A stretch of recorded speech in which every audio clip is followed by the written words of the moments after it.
बच्चों देखो, ज्ञान बढ़ाओ, पढ़ते जाओ, बढ़ते जाओ। शिक्षा दर्शन। जी हाँ, पढ़ाई के साथ मस्ती भी। यह शिक्षा विभाग राजस्थान सरकार द्वारा बच्चों को टीवी के माध्यम से पढ़ाई का अपना एक अनूठा रोचक कार्यक्रम है। डीडी राजस्थान के अलावा अन्य 13 नेटवर्क चैनल पर एक साथ प्रसारित किया जा रहा है, जिसका नाम है शिक्षा दर्शन। इसके अंतर्गत आप कक्षा 1 से 12 तक वीडियो के माध्यम से अध्ययन कर सकते हैं। इस कार्यक्रम से आपको घर बैठे 5 दिन सभी विषयों की विषय वस्तु अत्यंत रोचक तरीके से समझाई जाएगी तथा शनिवार को विभिन्न क्षेत्रों की जानकारी आपको दी जाएगी। यह 3.25 घंटे चलने वाला कार्यक्रम है। राजस्थान राज्य शैक्षिक अनुसंधान एवं प्रशिक्षण परिषद उदयपुर के तत्वावधान में तैयार किया गया है। यह कार्यक्रम इस प्रकार रहेगा: कक्षा 9 से 10 दोपहर 12:30 से 1:30 बजे तक, कक्षा 11 से 12 1:30 बजे से 2:30 बजे तक व कक्षा 1 से 8 तक का कार्यक्रम 3 बजे से 4:15 तक रहेगा। नई दुनिया मिलकर बनाए हम, नई दुनिया मिलकर जीत ले हम सारी दुनिया। लीजिए हमें आज पौने दो, रोज उसे थोड़ा बढ़ने दो। छू लेंगे आकाश हम, मन के विचार हकीकत बने, सिद्धि फल से आनंद देंगे। कोशिश कर बढ़े, सोच बुलंद करे।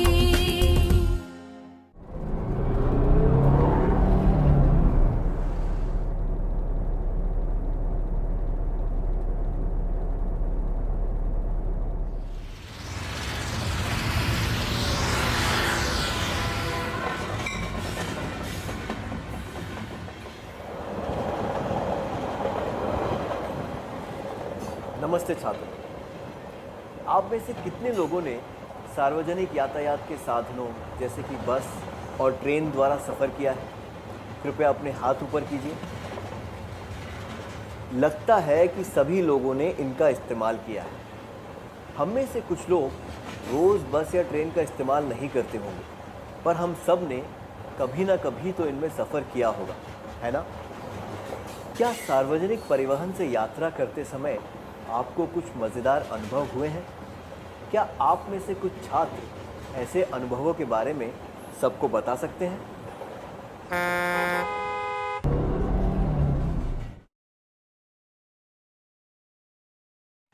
अपने अनुभव बताने के लिए शुक्रिया।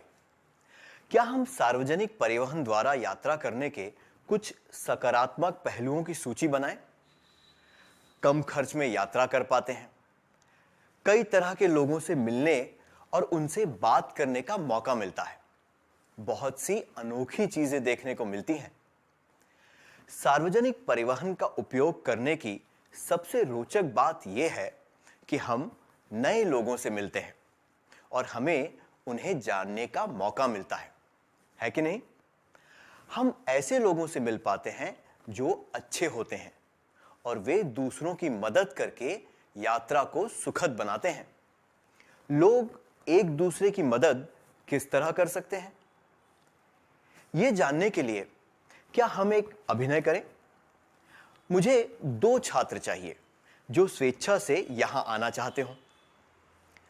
मैं आपको एक परिस्थिति दूंगा। एक नौजवान लड़का रवि बस में बैठकर सफर कर रहा है। अगले बस स्टॉप पर एक बुजुर्ग व्यक्ति बस में चढ़े, पर कोई भी सीट खाली नहीं है। क्या आप दोनों इस दृश्य का अभिनय कर सकते हैं?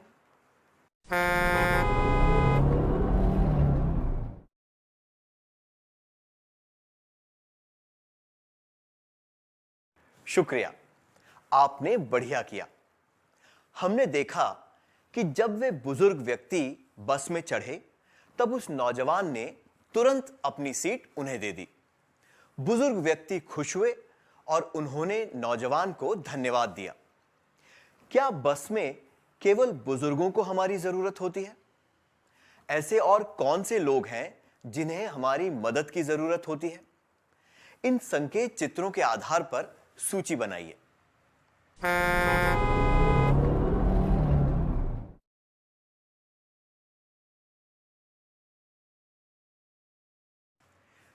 सही कहा। गर्भवती महिलाओं को, विकलांग व्यक्तियों को, बीमार लोगों को और जिनके पास छोटे बच्चे हों, उन सभी को हमारी मदद की जरूरत होती है। तो याद रखिए, हमें अपनी सीट बुजुर्गों, गर्भवती महिलाओं, विकलांग व्यक्तियों, बीमार लोगों और जिनके पास छोटे बच्चे हों, उन्हें देनी चाहिए। फिर से कहिए, हमें अपनी सीट बुजुर्गों, गर्भवती महिलाओं, विकलांग व्यक्तियों, बीमार लोगों और जिनके पास छोटे बच्चे हों, उन्हें देनी चाहिए। क्या हम एक और अभिनय करें? मुझे 3 छात्रों की जरूरत है, क, ख और ग। कृपया स्वेच्छा से आगे आ जाइए। क खिड़की के पास बैठा है, ख उसके बगल में बैठा है, ग सीट के पास खड़ा है। कुछ देर के बाद बस अगले स्टॉप पर रुकती है। क नीचे उतर जाता है। इसके बाद क्या होता है? क्या आप इसका अभिनय करके दिखा सकते हैं?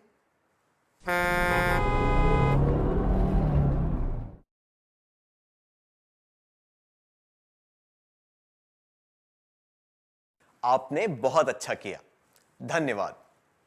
हमने क्या देखा? हमने देखा कि जब खिड़की के पास वाली जगह खाली हुई तो ख खिसक कर आगे चला गया ताकि ग को बैठने की जगह मिले।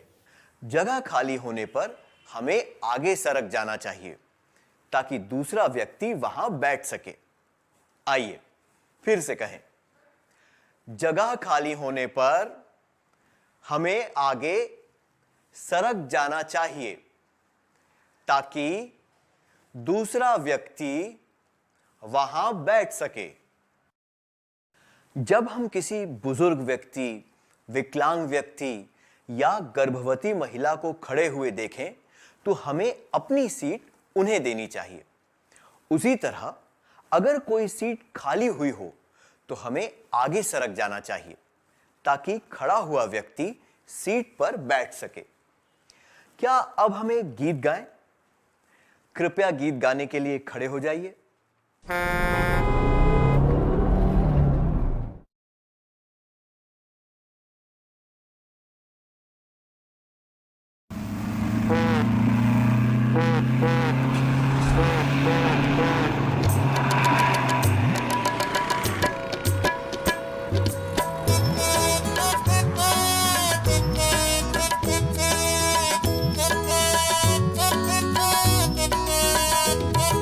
सुखद सुखद सफर सुखद, बन पाए उतनी सहाय करके सुख दो सबको सुख दो।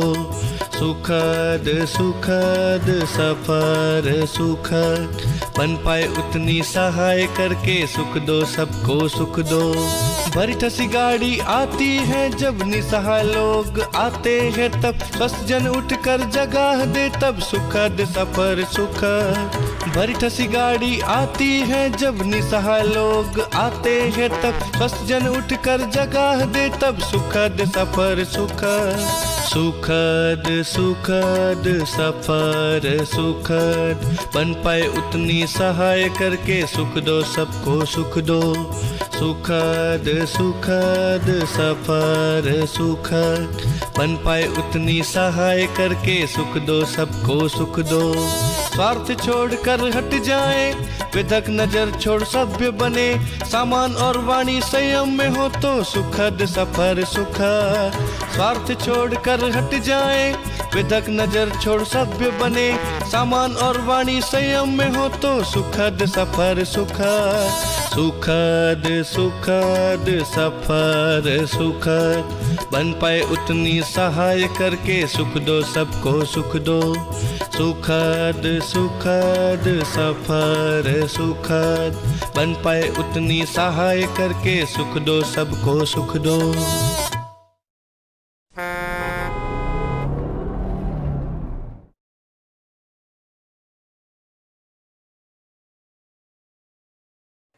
बहुत अच्छा छात्रों। ये गीत हमें क्या बताता है?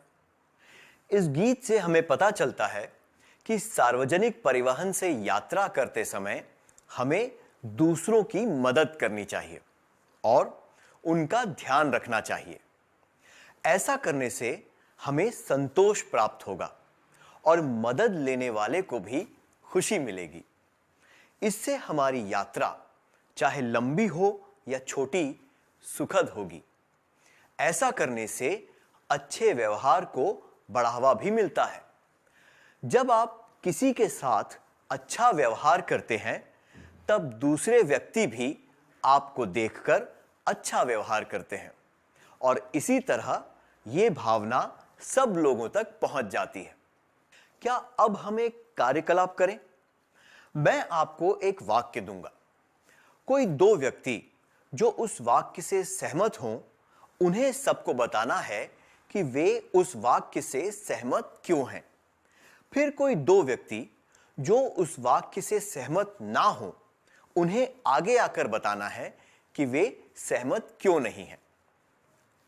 बस से यात्रा करते समय मैं दरवाजे के पास खड़े रहना पसंद करता या करती हूं।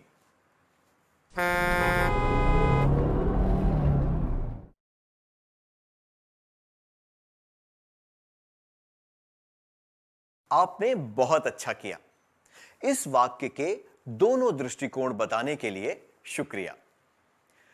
वास्तव में देखा जाए तो यह अच्छा होगा अगर आप बस में चढ़ते ही पीछे की ओर चले जाएं। हमें दरवाजे के पास तभी खड़े रहना चाहिए जब हमारा स्टॉप आने वाला हो या फिर बस में चढ़ते ही हमें अगले स्टॉप पर उतरना हो।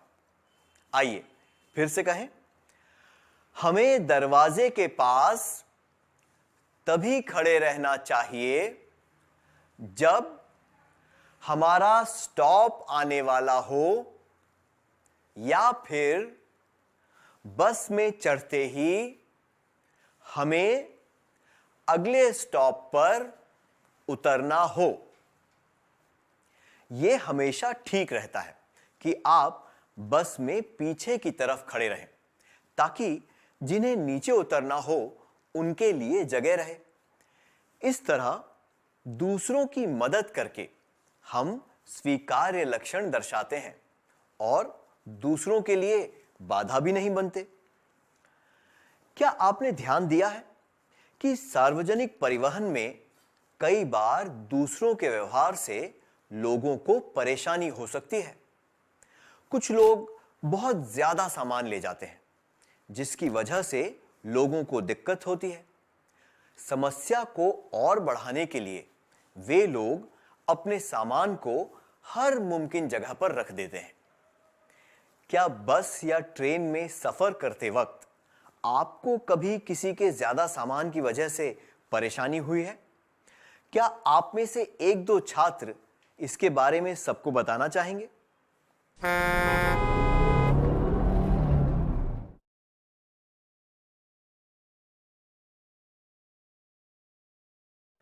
अपने अनुभवों के बारे में बताने के लिए धन्यवाद। जब एक व्यक्ति ज्यादा सामान लाता है तो सही मात्रा में सामान लाने वाले दूसरे व्यक्ति को अपना सामान रखने के लिए पूरी जगह नहीं मिलती। हर जगह सामान रखने से लोगों को आने जाने में भी परेशानी होती है। इस वजह से आपातकालीन स्थिति में काफी मुश्किल हो सकती है क्योंकि लोग आसानी से बाहर नहीं जा सकते। तो फिर जिम्मेदारी से सार्वजनिक परिवहन का इस्तेमाल करते वक्त हमें क्या करना चाहिए? हमें कम से कम सामान ले जाना चाहिए और अपना सामान सही जगह पर रखना चाहिए। आइए एक बार फिर से कहें, हमें कम से कम सामान ले जाना चाहिए और अपना सामान सही जगह पर रखना चाहिए। हमें ध्यान रखना चाहिए कि हम दूसरों के लिए बाधा ना बने। पर हम कई बार देखते हैं कि कुछ लोग न केवल दूसरों के लिए बाधा उत्पन्न करते हैं बल्कि सबको परेशान भी कर देते हैं। कुछ लोग मोबाइल फोन पर या आपस में जोर जोर से बातें करते हैं, जोर से हंसते हैं। कुछ लोगों की आदत होती है कि वे सबके सामने तेज गंध वाला खाना जोर से चबा चबा कर खाते हैं। क्या आपके साथ ऐसा कोई अनुभव हुआ है? क्या आप उसके बारे में बता सकते हैं?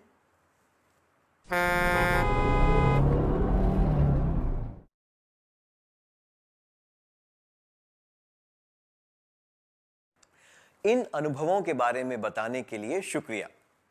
मुझे यकीन है कि लोगों को काफी परेशानी होती होगी जब कोई उनके सामने जोर से बातें करता है या फिर उनके पास बैठकर मुंह से आवाजें निकालते हुए खाना खाता है। क्या हम देखें कि ऐसी परिस्थिति में क्या परेशानियां हो सकती हैं?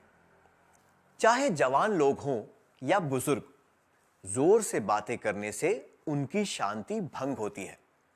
बुजुर्ग व्यक्ति और बच्चे यात्रा के दौरान सो जाते हैं क्योंकि वे जल्दी थक जाते हैं। कुछ बीमार लोग भी अस्पताल से आने या जाने के लिए सफर कर रहे होते हैं।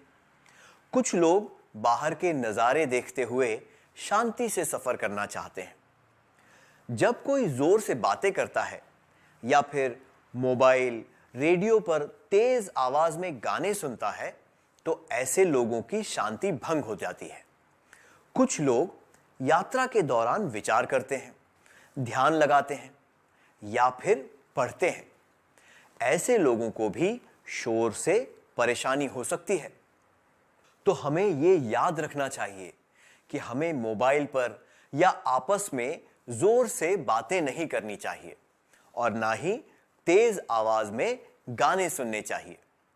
फिर से कहिए, हमें मोबाइल पर या आपस में जोर से बातें नहीं करनी चाहिए और ना ही तेज आवाज में गाने सुनने चाहिए।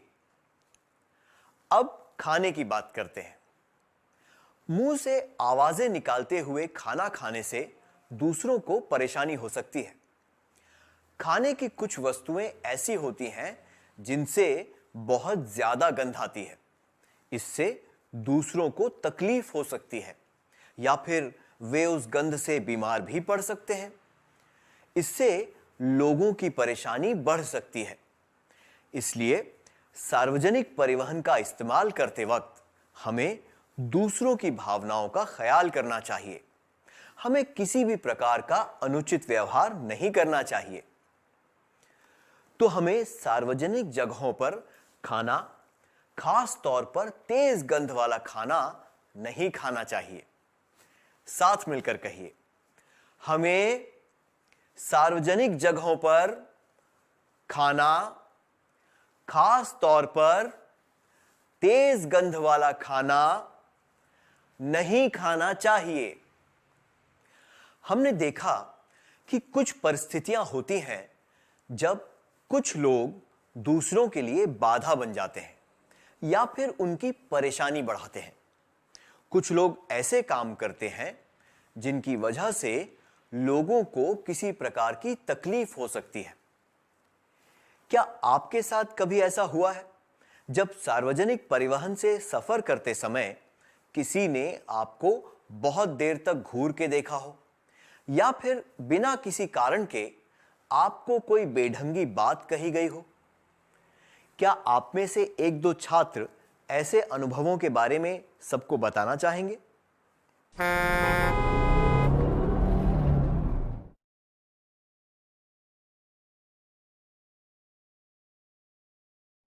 इस बारे में खुलकर बताने के लिए धन्यवाद। आपने सही कहा, इन बातों से गुस्सा आ सकता है। किसी अनजान व्यक्ति को घूर कर देखना या उसे कोई बेढंगी बात कहना अच्छा नहीं होता। इससे लोगों को अजीब सा महसूस होता है और उनकी निजी जिंदगी में दखल पड़ता है। कुछ लोगों को, खास तौर पर नौजवानों को, ऐसा करने में मजा आता है। कुछ फिल्मों में दिखाया जाता है कि ऐसी बातें मजेदार होती हैं, इसलिए नौजवान भी उनकी नकल करने लगते हैं। सही कहें तो किसी भी सभ्य समाज में ऐसी बातें अशिष्ट और अस्वीकार्य मानी जाती हैं। इसलिए याद रखिए कि किसी की तरफ घूर कर नहीं देखना चाहिए और कोई बेढंगी बात नहीं कहनी चाहिए। फिर से कहिए, हमें किसी की तरफ घूर कर नहीं देखना चाहिए और कोई बेढंगी बात नहीं कहनी चाहिए। हमने देखा कि कुछ लोग ऐसे काम करते हैं जिनकी वजह से दूसरों को परेशानी होती है। कुछ बातें ऐसी होती हैं जिनकी वजह से लोगों को खतरा भी हो सकता है।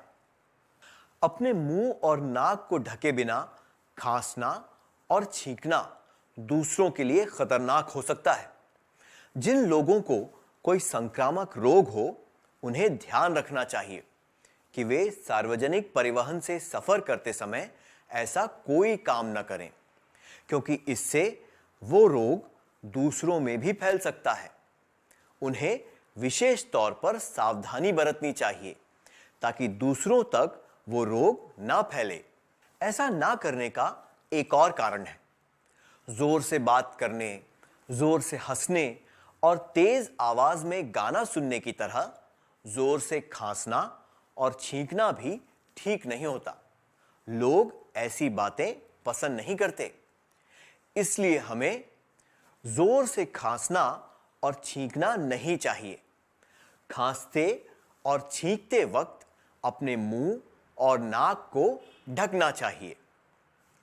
फिर से कहिए, हमें जोर से खांसना और छींकना नहीं चाहिए। खांसते और छींकते वक्त अपने मुंह और नाक को रुमाल से ढकना चाहिए। हमने देखा कि कई सकारात्मक और नकारात्मक बातें हैं जिनका असर हमारे साथ सफर कर रहे लोगों पर पड़ता है, पर कई बार गैर जिम्मेदार लोगों की वजह से सार्वजनिक संपत्ति पर सीधा असर पड़ता है। क्या आप इन चित्रों में दिए गए संकेतों द्वारा इसका उदाहरण दे सकते हैं?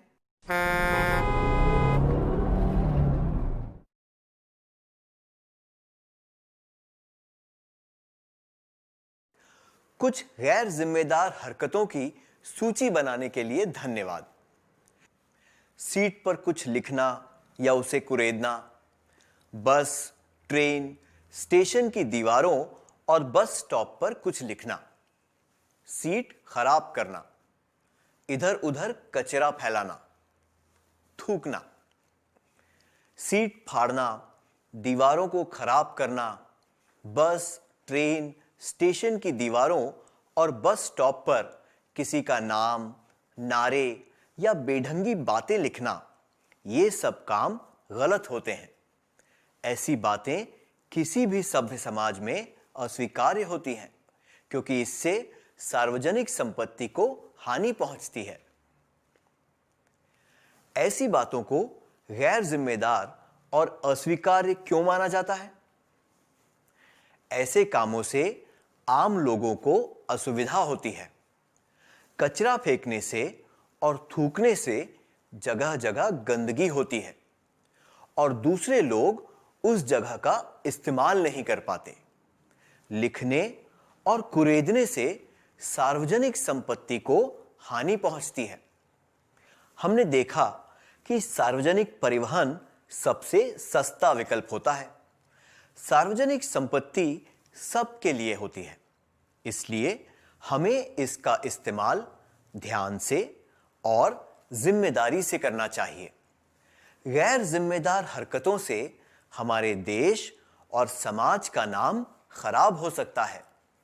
दूसरे राज्य और देशों से आए यात्री सार्वजनिक जगहों को देखकर हमारे बारे में वैसी ही राय बना लेते हैं। ये बेहतर होगा कि हम एक सकारात्मक छाप छोड़ें, है ना? इसलिए हमें एक जिम्मेदार नागरिक और सभ्य इंसान बनना चाहिए और गैर जिम्मेदार हरकतों से दूर रहना चाहिए। फिर से कहिए, हमें एक जिम्मेदार नागरिक और सभ्य इंसान बनना चाहिए और गैर जिम्मेदार हरकतों से दूर रहना चाहिए। क्या हम आज के सत्र का सार संक्षेप कर लें?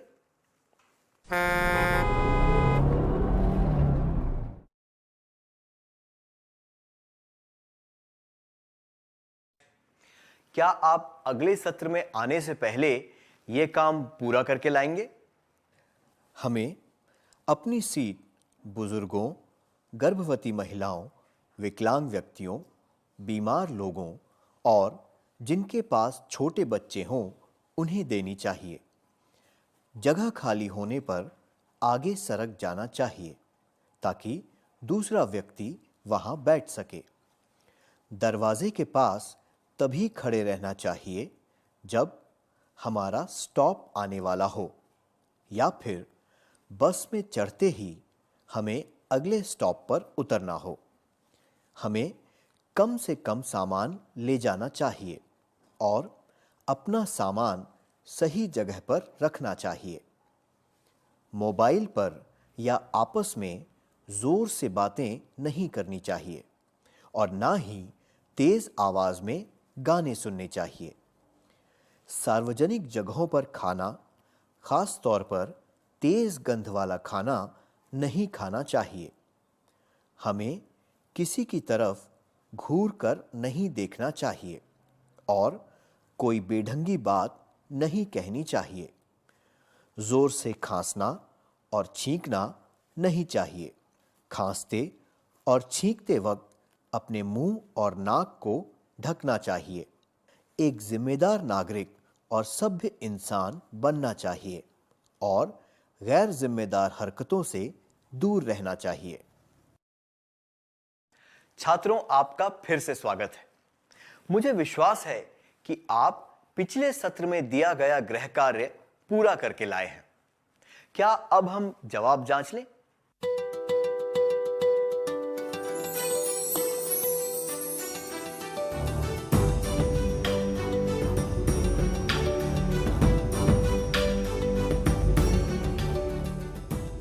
प्रश्न 1। आप और आपके दोस्त बस से कहीं घूमने जा रहे हैं।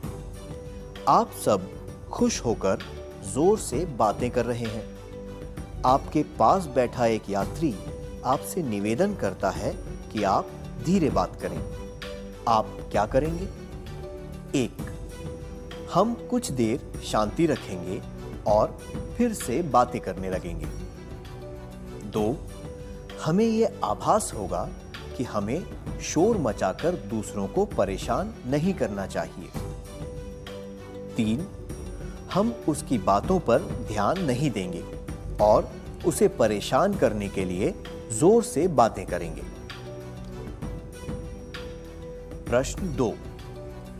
आप ट्रेन से सफर कर रहे हैं। आपके नाक में कुछ घुस गया है और आपको छींक आने वाली है। आप क्या करेंगे? 1, मैं अपने मुंह और नाक पर रुमाल रखकर छींकूंगा या छींकूंगी। 2, मैं अपने मुंह और नाक को हाथ से ढककर छींकूंगा या छींकूंगी। 3, मैं तुरंत छींक दूंगा या छींक दूंगी। प्रश्न 3। आप अपने छोटे भाई के साथ बस से सफर कर रहे हैं। आपका भाई एक कील से सामने वाली सीट पर अपना नाम लिख रहा है। आप क्या करेंगे? 1, मैं उससे कहूंगा या कहूंगी कि वो ऐसा ना करे।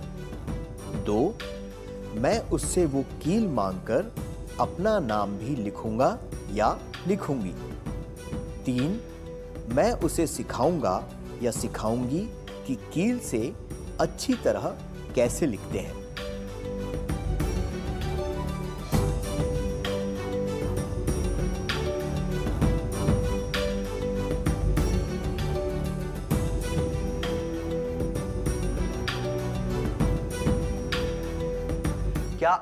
अगले सत्र में आने से पहले यह काम पूरा करके लाएंगे?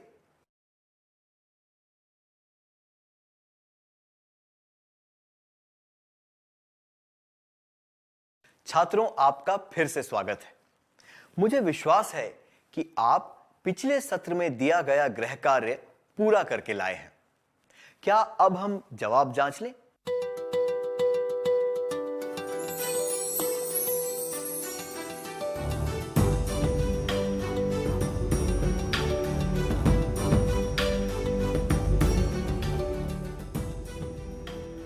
आपका जवाब क्या है?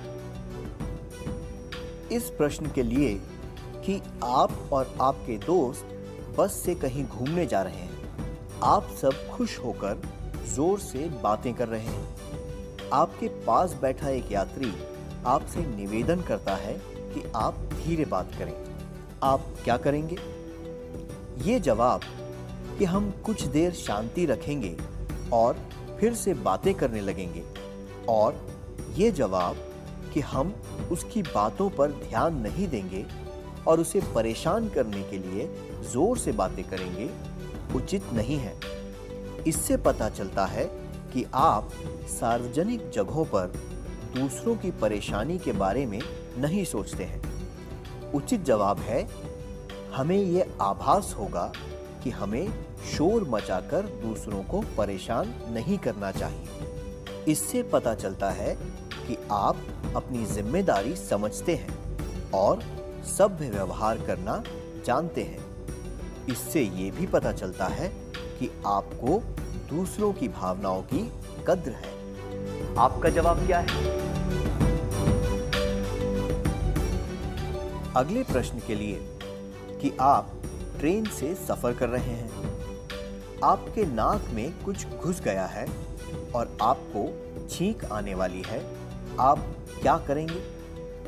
ये जवाब कि मैं तुरंत छींक दूंगा या छींक दूंगी उचित नहीं है, क्योंकि अपना नाक और मुंह ढके बिना छींकना असभ्य होता है और इससे कीटाणु भी फैल सकते हैं। ये जवाब कि मैं अपने मुंह और नाक को हाथ से ढककर छींकूंगा या छींकूंगी भी अनुचित है, क्योंकि आप मुंह और नाक तो ढक लेंगे, पर छींकने से सारे कीटाणु आपके हाथ पर आ जाएंगे। सबसे उचित जवाब है, मैं अपने मुंह और नाक पर रुमाल रखकर छींकूंगा या छींकूंगी, क्योंकि इससे कीटाणु नहीं फैलेंगे और आपके हाथ पर भी नहीं लगेंगे। आपका जवाब क्या है?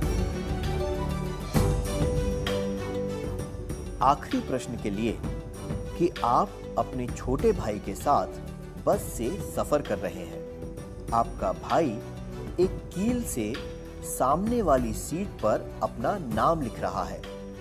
आप क्या करेंगे? ये जवाब कि मैं उससे वो कील मांगकर अपना नाम भी लिखूंगा या लिखूंगी, और ये जवाब कि मैं उसे सिखाऊंगा या सिखाऊंगी कि कील से अच्छी तरह कैसे लिखते हैं अनुचित है, क्योंकि ये गैर जिम्मेदार हरकत है। इससे सार्वजनिक संपत्ति को हानि पहुंचती है।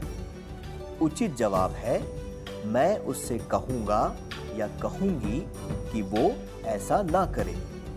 इससे पता चलता है कि आप सार्वजनिक संपत्ति के प्रति जिम्मेदारी निभाते हैं और दूसरों को भी उनकी जिम्मेदारी समझाते हैं। आपका जवाब क्या है?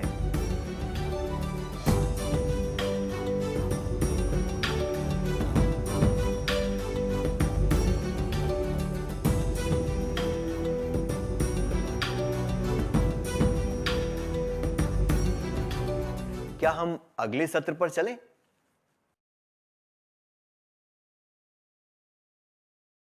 ये चैप्टर कैसे खत्म होगा? ओह माय गॉड, ये मैथ्स के इतना tough question. Oh my God, chemistry में भी इतने सारे questions. Oh my God, physics इतना सारा सब कुछ कैसे मैं हैंडल करूंगी? इतना ज्यादा प्रेशर। ओह माय गॉड, कोई तो मेरी हेल्प करो, मदद करो प्लीज। हेलो एवरीवन, मेरा नाम खुशबू चंद्रा है और मैं माइक्रोसॉफ्ट में एक सॉफ्टवेयर इंजीनियर हूँ। और आज मैं बात करने वाली हूँ कुछ ऐसे टिप्स की जो विद्यार्थियों के समय का सही उपयोग करने में मदद करेंगी, यानी कि time management skills for students. अगर हम एक विद्यार्थी के जीवन को गौर से देखेंगे तो हमें यह पता चलता है कि एक विद्यार्थी का जीवन काफी व्यस्त हो सकता है। अनेक विषयों की पढ़ाई, एग्जाम की तैयारी और होमवर्क भी। इस बीच में एक विद्यार्थी बहुत ही कम समय निकाल पाता है अपनी शौकों को पूरा करने के लिए, अपनी मन पसंदीदा काम करने के लिए, जैसे कि singing, drawing, painting, cricket, badminton. इन सब चीजों के कारण एक विद्यार्थी का जीवन काफी तनावपूर्ण हो सकता है। लाइफ में या किसी परीक्षा में सफलता पाने के लिए ये बहुत जरूरी है कि हम एक बैलेंस या संतुलित दिनचर्या का पालन करें। तो अब मैं कुछ स्टेप्स बताऊंगी समय का सही उपयोग करके सफलता पाने के लिए। पहला स्टेप है एक डेली शेड्यूल बनाना। जैसे मैं 7 से 8 बजे तक अपना टाइम मेडिटेशन और ब्रेकफास्ट को देना चाहती हूँ। 8 से 9 बजे तक मैं न्यूज़पेपर पढ़ना चाहती हूँ। 9 से 12 बजे तक मैं अपना टाइम मैथमेटिक्स में स्पेंड करना चाहती हूँ। 12 से 1 मैंने लंच टाइम फिक्स किया है और 1 से 2 मैंने हॉबी टाइम फिक्स किया है। 2 से 4 बजे तक फिजिक्स के लिए, 4 से 6 बजे तक केमिस्ट्री के लिए, फिर 6 से 7 के बीच में मैं एक छोटा ब्रेक और ले रही हूँ अपने हॉबी के लिए और डिनर के लिए। इससे मुझे ये भी टाइम मिलेगा कि मैं अपने फैमिली मेम्बर से थोड़ी बात कर सकूँ और मैं अपने साइड में जो भी मेरे शौक है मैं उसको भी पूरा कर सकूँ। और 7 से 10 बजे मैंने होमवर्क के लिए बुक किया है और मैंने इस शेड्यूल में 10 से 11 के बीच में रिवीजन का भी टाइम रखा है, ताकि मैं दिन भर में जितनी पढ़ाई की हूँ वो सब मैं रात में रिवाइज कर पाऊँ। दूसरा स्टेप है अपने लिए एक लक्ष्य तय करना। आप जैसे देख सकते हैं कि मेरा ये शेड्यूल ऐसे सेट है, इसको मैंने एक और लेवल पे थोड़ा डिटेल करने के लिए कोशिश की है। और आप यहाँ देखेंगे कि मैं हर एक सब्जेक्ट के लिए लिख रही हूँ कि मैं क्या पढ़ने वाली हूँ। जैसे मैंने मैथ्स में चूज़ किया, मैं कैलकुलस में टाइम स्पेंड करूँगी, फिजिक्स में मैं मोशन इन अ प्लेन पढ़ूँगी और केमिस्ट्री में स्ट्रक्चर ऑफ अ एटम पढ़ूँगी। तो ये एक और डिटेल लेवल में मेरा शेड्यूल बना है और मुझे पता है कि मेरा लक्ष्य ये है कि इस दिन में मुझे ये सारे चैप्टर्स जो मेरी कक्षा के लिए पर्याप्त है मैं कंप्लीट कर पाऊँ। तीसरा स्टेप है कि अपने आसपास से सारी डिस्ट्रैक्शंस हटाना। डिस्ट्रैक्शंस हटाना क्या होता है? डिस्ट्रैक्शंस हो सकते हैं मोबाइल फोन्स, टीवी, कंप्यूटर, या आसपास में बच्चों की खेलने की शोर, या फिर कहीं दूर से कुछ गाना बजना जो कि आपके जो वो 1 या 2 घंटे की जो टाइम है जहां आप पढ़ाई करना चाहते हैं, जहां आप एक टॉपिक कंप्लीट करना चाहते हैं, वो हो नहीं पा रहा हो। तो ये बहुत ही ज़रूरी है कि आप इन सारे डिस्ट्रैक्शन से दूर रहें। आप एक ऐसे किसी स्थान को चूज़ करें जहाँ पर कि ये सारी आवाज़ें और डिस्ट्रैक्शंस ना हो और आप अपनी पढ़ाई के तरफ ज़्यादा कंसंट्रेट कर पाएं।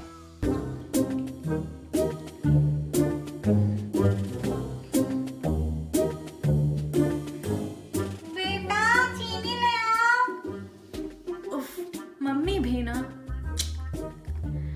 मम्मी मैं बाद में जाऊंगी अपना मैथ्स का चैप्टर कंप्लीट करने के बाद। चौथा स्टेप है अपनी होमवर्क सबसे पहले पूरी करना।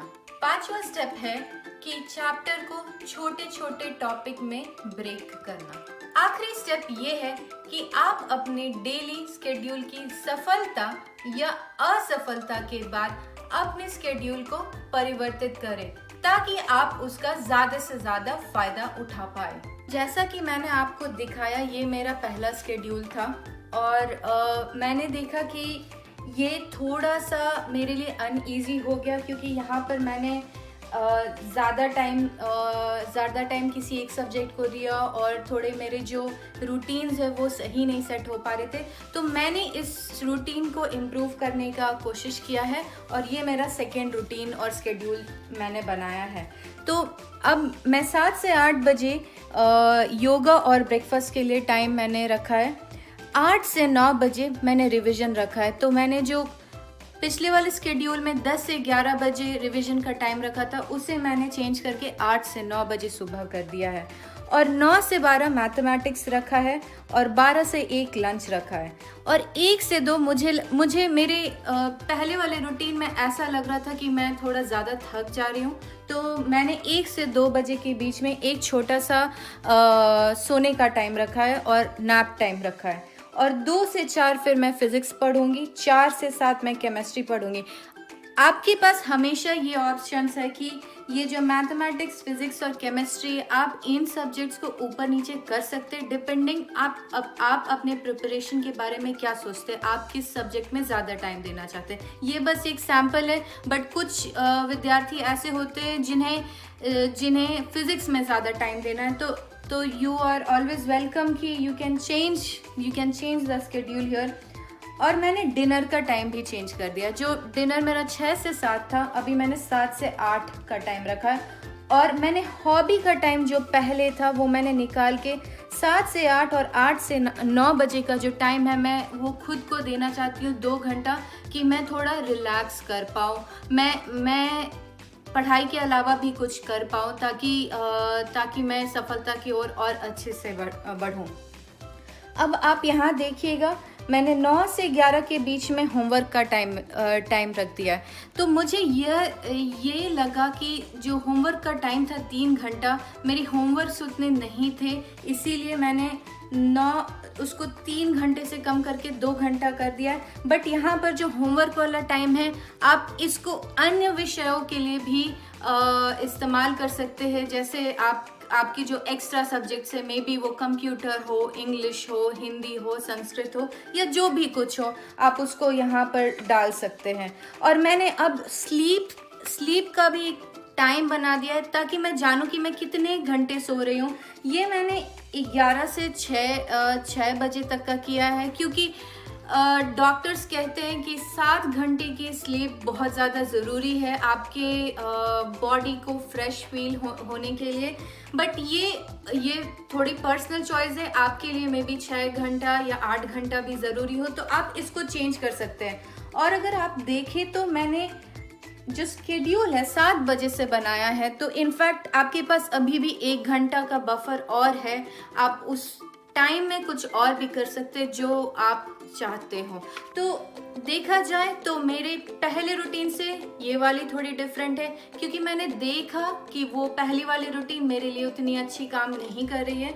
और यहाँ पर भी मैंने अपने लिए टॉपिक्स लिखे हैं, तो मैथ्स में क्या कवर करना है, फिजिक्स में क्या कवर करना है और केमिस्ट्री में क्या कवर करना है। और मैं थोड़ी अपने स्वास्थ्य की तरफ भी ध्यान देना चाहती हूँ, तो मैंने यहाँ पर अपने लिए एक नोट लिखा है कि drink enough water and eat healthy food. ये बहुत ज़्यादा ज़रूरी है कि हम अपने आप को हाइड्रेट करके रखें और हम हेल्दी खाएं, ताकि हमारे दिमाग और हमारी बॉडी तंदुरुस्त रहे। इन सब चीज़ों के साथ एक और चीज़ है जो बहुत ही इम्पॉर्टेंट होती है, वो है एक टाइम पर एक ही काम करना। जैसे कि आप मैथ्स पढ़ रहे हो, तो आपने जब मैथ्स स्टार्ट किया हो और आप एक ऐसे किसी प्रॉब्लम में अटके जो आपका सॉल्व नहीं हुआ, और मान लीजिए आपने जब फिजिक्स पढ़ना स्टार्ट किया, तो आप सोच रहे हैं कि आप वो मैथ्स की प्रॉब्लम कैसे सॉल्व करते, तो आप देखिए कि आप फिजिक्स पढ़ने वाले टाइम पे मैथ्स के क्वेश्चन सॉल्व करने की कोशिश कर रहे हैं, तो आपने जो दोनों टाइम हैं उन दोनों का सही से इस्तेमाल नहीं किया है। तो आपको अपने लिए एक कट ऑफ टाइम करना पड़ेगा, जहाँ पर कि आप मैथ्स पढ़ रहे थे, तो आपको मैथ्स से फिर ट्रांजिशन करना पड़ेगा फिजिक्स में, और फिजिक्स से फिर केमिस्ट्री में, इंग्लिश में और ऐसे विषयों में, ताकि आप जो अपने टाइम का है पूरी इस्तेमाल कर पाए। मेरे हॉबीज है पियानो प्ले करना और पेंटिंग करना।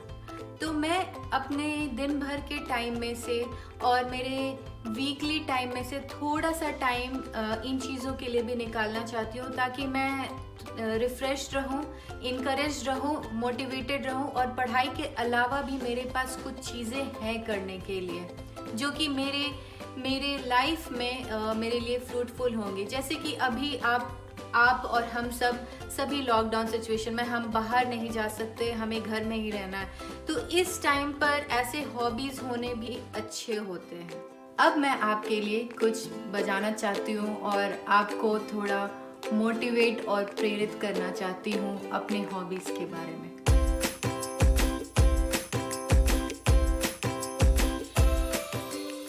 बेटा ये क्या कर रही हो? पढ़ाई नहीं करना? पापा करना है, बट ये मेरा हॉबी का टाइम है, इसीलिए मैं थोड़ा पेंटिंग कर ले रही हूँ। इसके बाद मैं रिवीजन करने वाली जो मैंने दिन भर में पढ़ा था। पढ़ाई के साथ ये बहुत ज़रूरी है कि हम थोड़ी एक्सरसाइज भी करें और अपने मन को फ्रेश रखें।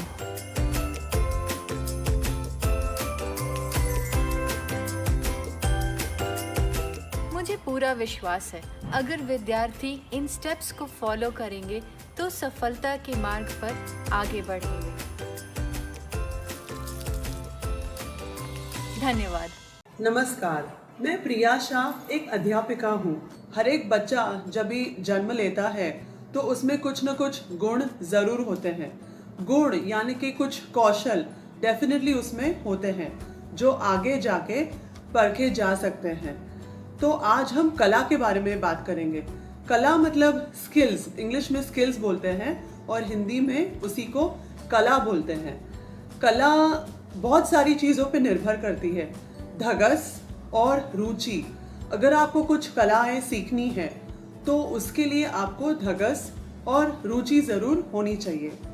और कलाएं काफ़ी टाइप की होती हैं, जैसे कि किसी को संगीत में रुचि है तो संगीत कला है, किसी को चित्रकारी पसंद है, पेंटिंग कला है, किसी को नृत्य पसंद है सो डांसिंग एक कला है, या फिर किसी को रीडिंग राइटिंग मतलब लिखना और पढ़ना वो भी एक तरह से कला है। तो जिसमें रुचि और धगस हो उसी कला को आगे प्रोत्साहित करके अपने आप को आगे जाना चाहिए। कहते हैं कि एक चित्रकारी या फिर एक पेंटिंग हजारों शब्दों के बराबर है, डेफिनेटली, क्योंकि इसमें खूब सारा धगस, लगन और रुचि जाती है पेंटिंग बनाने के लिए। और पेंटिंग तो आप घर पे बैठे बैठे आसानी से कर सकते हैं। It's very very easy. आपके पास अगर घर में काफ़ी सारे जो रिसोर्सेज है पेंटिंग के लिए अवेलेबल है तो डेफिनेटली आप घर पे बैठ के पेंट कर सकते हैं। और ज़्यादा से ज़्यादा बेसिक चीज़ों की ज़रूरत होती है पेंटिंग के लिए, जैसे पेपर, पेंसिल, क्रेयॉन्स और कलर पेंसिल्स या स्केच पेन्स। और उससे ज़्यादा क्या होती है पता है? इंटरेस्ट, रुचि और धगस, जिसे पैशन भी कहते हैं। और पता है आप घर पे बैठे बैठे घर पे पेंटिंग कर सकते हैं। आप किसी और कोने में जाके आप एक बुक ले लीजिए, ये पेपर ले लीजिए और पेंसिल से आपके मन में जो आए वो आप स्केच कर सकते हैं। और काफ़ी टाइप्स की पेंटिंग होती है, जैसे कि स्टिल लाइफ पेंटिंग या फिर क्यूबिज्म एक तरह का पेंटिंग है। स्टिल लाइफ पेंटिंग बहुत ही इजी है करने के लिए। उसमें क्या होता है, आपके पास अगर घर में कोई फ्रूट्स है किचन में या फिर आपके पास पुस्तकें हैं तो आप उसको आपके सामने रख के ड्रॉ कर सकते हैं और उसी को देख के पेंट कर सकते हैं। जैसे कि ये पेंटिंग है जो मेरी बेटी ने बनाया है, ये कोकोनट स्टिल लाइफ पेंटिंग है। तो हमने क्या किया था, एक कोकोनट सामने रख दिया था, खुला हुआ कोकोनट और एक पूरा कोकोनट, और उसको देख के हमने ड्रॉ किया और कलर भी किया। इसे स्टिल लाइफ पेंटिंग कहते हैं। So similarly you can do this with so many objects that you have in your kitchen, like fruits, apples, grapes, कुछ भी चीज़ें, पुस्तकें आप यूज़ करके स्टिल लाइफ पेंटिंग कर सकते हैं। दूसरी टाइप की पेंटिंग है कैनवस पेंटिंग। अगर आपके पास घर में कैनवस है, जैसे कि ये, इसको कैनवस बोलते हैं, तो आप कैनवस पेंटिंग भी घर पे कर सकते हैं। ऑयल पेस्टल्स यूज़ करके। आपको मन में जो भी आया है वो आप कैनवस पे उतार सकते हैं और उसको कलर करके डेफिनेटली कर सकते हैं। ये भी एक तरह से कैनवस पेंटिंग ही है। और पता है, पेंटिंग इज़ फन क्योंकि इसमें इतने सारे कलर्स यूज़ कर सकते हैं हम, और हर एक कलर का कुछ एक मीनिंग भी होता है। मुझे ये चाहिए कि आप कुछ चीज़ें तैयार करके रख दीजिए अपने पास, जैसे कि pencil, eraser, paper, drawing book, crayons and sketch pens. तो आज हम चित्रकला में सीनरी की पेंटिंग करेंगे। मैं आपको बताते जाऊंगी कि मैं क्या ड्रॉ कर रही हूँ। पहले तो मैं माउंटेन्स बना रही हूँ और इन सुंदर सुंदर पहाड़ों के पीछे मेरा सूरज दिखेगा, कुछ बादल। तो यहाँ पे मैं एक वृक्ष मीनिंग ट्री ड्रॉ कर रही हूँ। आकाश में उड़ते हुए पंछी भी तो नज़र आने चाहिए। यहाँ पे हम एक छोटा सा घर बनाएंगे। ये देखिए मेरा घर और मेरा वृक्ष। और फूल है तो तितलियाँ तो होनी चाहिए, तो हम तितलियाँ बनाएंगे। देखो तितली ऐसे बनाते हैं। ये मैंने ओवल शेप बनाया, इसके ऊपर ये कर्व्स और ये बटरफ्लाई के एक साइड हाथ और दूसरी साइड, और इसकी आंखें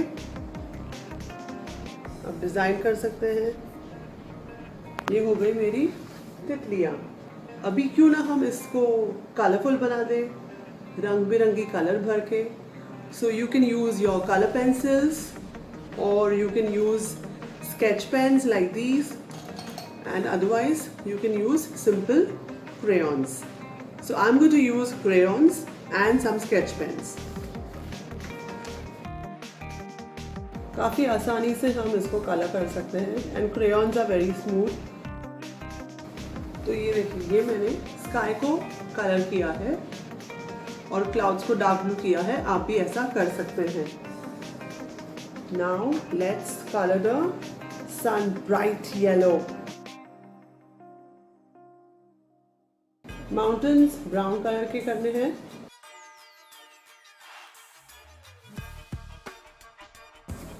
ये देखिए माउंटेन्स को ब्राउन कलर कर दिया है। Now let's start with the tree. अभी ये मैंने डार्क ग्रीन कलर लिया, अभी मैं लाइट ग्रीन कलर से कलर करूँगी। ये देखो मैंने आउटलाइन भी किया है ऐसे, और जो मेन झाड़ का जो स्तंभ है, the trunk of the tree, उसको भी हम ब्राउन कलर करेंगे। देखो ये मैंने ट्री बना दिया। फ्लावर को कलर करेंगे। ये हो गया। अभी मैं ये मार्कर से फ्लावर का स्टेम आउटलाइन कर रही हूँ।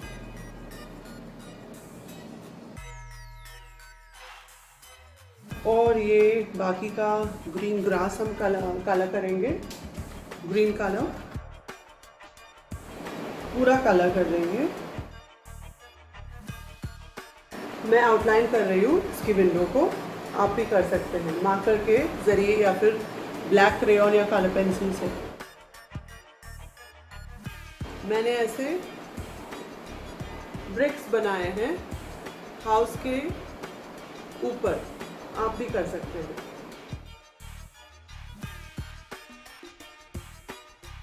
अभी मैं उसके मेन साइड को कलर कर रही हूँ, फ्रंट साइड। आप कौन से भी कलर्स ले सकते हैं, आपके मनचाहे कलर।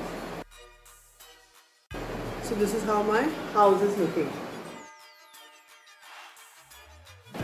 थोड़ा बैकग्राउंड कलर मैं दे रही हूँ अभी, ताकि हमारी ड्राइंग खाली ना लगे। It should look colourful. ये जो वाइट स्पेस है उसको फिल कर रही हूँ।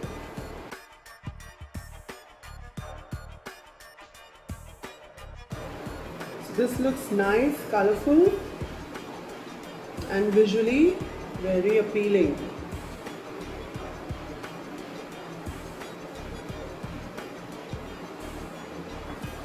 All right, so see, this is what I have done. ऐसे करके मैंने पूरी सीनरी बनाई है, काफ़ी रंगीन, और नेचर के सारे एस्पेक्ट्स को भी मैंने इसमें कवर किया है. Mountains, the sun, the clouds, the birds, trees. और आप ऐसे आपके मन में जो भी विचार आए आप ड्रॉ करके कलर कर सकते हैं. अगर आप सोचते हैं कि मैं क्या पेंट करूं, मुझे समझ में नहीं आ रहा है, तो एक और आसान तरीका है पेंटिंग के बारे में आपको मैं बताना चाहती हूँ. आप घर पे जाके आप विंडो पे बैठ जाइए या फिर अपनी बालकनी में बैठिए और आप जो बाहर देख रहे हैं उसको पेंट कीजिए. अगर आप बिल्डिंग्स देख रहे हैं तो बिल्डिंग्स बनाइए. बर्ड्स यानी पक्षियाँ देख रहे हैं तो पक्षियों को पेंट कीजिए ड्रॉ करके, क्योंकि painting is more of nature related. और आप ज़्यादा नेचर देखोगे बाहर विंडो से, सो डेफिनेटली आप उसको आपके पेपर पे उतार के कलर्स कर सकते हैं. और बिलीव मी, आपकी पेंटिंग इतनी अच्छे से निखर आएगी कि आपको बहुत ही ज़्यादा अच्छी खुशी मिलेगी. डेफिनेटली एक तरह से एक खुशी मिलती है पेंटिंग करने के लिए. और एक चीज़ है जो आपको मैं बताना चाहती हूँ. आप ऑनलाइन पेंटर्स के बारे में सर्व कीजिए. इंडियन पेंटर्स हैं जैसे M.F. हुसैन, रविंद्रनाथ टैगोर, इनके बारे में आप पढ़िए, रिसर्च कीजिए और इनकी पेंटिंग्स देखिए. और एक आसान तरीका भी है पेंटिंग स्टाइल सीखने का. पता है, वैन गॉग एक बहुत फेमस पेंटर है. वो क्या करते थे, अपने कमरे में जो फर्नीचर है उसको देख के उसको ड्रॉ करते थे और पेंट करते थे, और इसके लिए वो काफ़ी फेमस भी हो गए, वैन गॉग्स आर्ट पेंटिंग. तो आप वो भी कर सकते हैं. आपका घर के जो अंदर फर्नीचर है उसको देख के आप ड्रॉ कीजिए और पेंट कर दीजिए. हो गया वैन गॉग स्टाइल पेंटिंग. आपको याद है वो मूवी तारे ज़मीन पर, जिसमें वो बच्चा कितनी धगस दिखाता है पेंटिंग के लिए, उसको याद कीजिए. वो बच्चा पढ़ना नहीं चाहता, वो डेफिनेटली ऑब्वियस है मूवी देखने के बाद, लेकिन उसमें रुचि है पेंटिंग करने के लिए, और वो पेंटिंग कंपटीशन जीत जाता है उसकी रुचि और धगस की वजह से. तो मेरा मानना है कि अगर आपको रुचि है पेंटिंग करने के लिए, धगस है, आपको कलर्स अच्छे लगते हैं, तो डेफिनेटली आपको करना चाहिए. ज़िंदगी को रंगीन बनानी है तो ज़िंदगी में रंग भरिए, और आपकी ज़िंदगी में और दूसरे की ज़िंदगी में भी. इसीलिए मैं यही कहना चाहती हूँ, हैप्पी पेंटिंग. अब समझे और सीखे, सपनों के बादल में उड़ जाए, नॉलेज के जंगल में खो जाए, सपनों के बादल में उड़ जाए. बच्चों, आपको यह कार्यक्रम कैसा लगा? अपना सुझाव अवश्य दें. इस कार्यक्रम से संबंधित आपके मन में यदि कुछ सुझाव आता है या किसी भी तरह की शंका आपके मन में है तो आप हमें ईमेल एड्रेस पर भेज सकते हैं. हमारा ईमेल एड्रेस है shikshadarsan rajasthan@gmail.com. धन्यवाद.